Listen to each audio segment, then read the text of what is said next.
So I was raised in Oxnard, California. I didn't have like a terrible life or too crazy.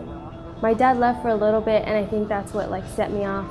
Like he was gone, so it just kind of set something in my heart, and I just started hating everyone, including him. And when he came back, and I saw like my mom forgave him, that was hard for us, or for me, And I was the youngest of 5, and I got into school like junior high and high school, and I started smoking pot, and then with my other like friends, I just moved up, and then I started doing even worse stuff, and that's kind of how it was from junior high to high school. Just moving on in the little drug train. I started raving, and with raving, it opens like a whole nother door for like crazier, just gnarly drugs, and I started doing ecstasy along with all the other stuff, and I went to EDC one year in Las Vegas, and the second night a friend of mine had offered me acid, and I thought, all right, let's do it. It'll be good, And I took it, and it didn't hit me.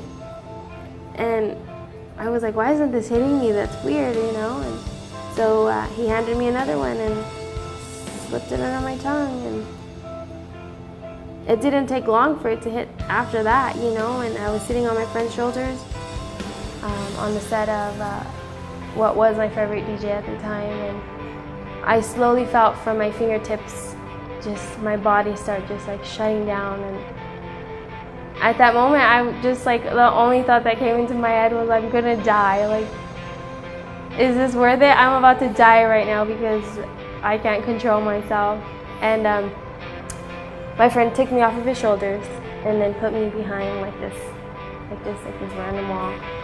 And I could hear them. I couldn't talk to them because I just couldn't move. Like, my body was just like shutting down, and they were just saying like they couldn't take me to the paramedics. They couldn't take me to the tent because they would get kicked out. I would get kicked out. We would get arrested.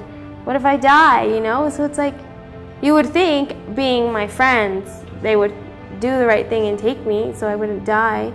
And in that moment, I cried out to God for the first time. And I said, God, please don't let me die at this rave. I can't die. I can't die here. Like, I just can't. If you, just don't let me die here. I will never do drugs ever again. And before I could even finish praying, this girl that was dressed as a fairy made me vomit. It was, I'm not lying, it's crazy, it's so scary. And all of this was just because I just kind of wanted to be happy and have a good time. And then I found out that I was pregnant with Sophia. And I had to get sober. I didn't ever want to be a mom, but I knew that now, I have to take care of myself, and I have to take care of, this baby, this life that I made. And I remember praying, and I'm like, I know that I messed up and I lied and stuff, but this time, this is it. I need to get sober, and I'm like, I don't know how to do this. I don't know how to pray. I don't know what I'm doing. I just was like, help me, God, because I need you. And I was broken and pregnant, trying to get sober. And then I got married 4 months after that, and I moved here to Prescott, Arizona. And then I went to a 180, and it just, hearing different testimonies that people talk about, how life was before they got saved and all that stuff. And to me, it was so you really can change. Your life really can make a difference, I was pretty skeptical about the whole thing. But then Angie Mazzone came up to me, and she asked me to pray with her, and I did. And ever since that moment, it's like I left everything right there at that altar. And when I got up, it was everything is different now.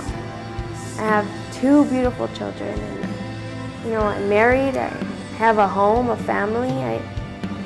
My salvation is everything to me. I'm so thankful to be here and be saved. And if you think running from your problems and running away, thinking you're just going to go to another state for a little bit, no, it's not going to fix anything.